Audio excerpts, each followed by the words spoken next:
எல்லாருக்கும் வணக்கம். நான் சென்னையில தான் ரொம்ப நாளாவே இருக்கேன்.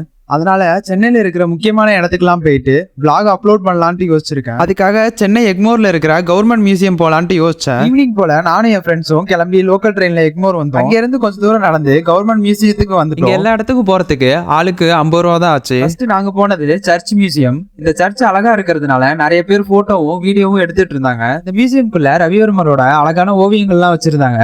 ரவிவர்மர் ஓவியங்கள்லாம் கேள்விப்பட்டிருக்கேன். அன்னைக்கு தான் நேர்ல பார்த்தேன். இங்க இருந்து பக்கத்துல இருக்கிற கன்னிமாரா நூலகத்துக்கு தான் போயிருந்தேன். இங்க உள்ள புத்தகங்கள்லாம் படிக்க எல்லா நாளும் அனுமதி இலவசம்னு சொன்னாங்க. அப்புறம் அங்க இருந்து புத்தகங்கள்லாம் பார்த்துட்டு அடுத்த பிளாக் கிளம்பிட்டோம். இந்த பில்டிங் ரொம்ப முக்கியமானது. இங்க நிறைய சிற்பங்கள், பழங்காலத்து தமிழ் தகடுகள், மிருகங்கள், பறவைகள், திமிங்கலத்தோட எலும்புக்கூடுகள் அங்க நிறைய வச்சிருந்தாங்க. அங்க இருக்கிறப்ப நேரம் போனதே தெரியல. அங்க போக லேட் ஆனதுனால எல்லாம் பாக்குறதுக்கு முன்னாடியே மூடிட்டாங்க. நீங்க கவர்மெண்ட் மியூசியம் போறீங்கன்னா சீக்கிரமாவே கிளம்பி போங்க. இந்த கவர்மெண்ட் மியூசியம் எத்தனை பேர் பாத்திருக்கீங்கன்னு கமெண்ட்ல சொல்லுங்க. கொஞ்ச நேரம் கழிச்சு அங்க இருந்து கிளம்பிட்டோம். அப்படியே என் பேஜை ஃபாலோ பண்ணி வச்சுக்கோங்க. அப்பதான் நான் போடுற கண்டென்ட்லாம் உங்களுக்கு ரெகுலரா காட்டும். உங்களை நான் மறுபடியும் அடுத்த வீடியோல பாக்குறேன்.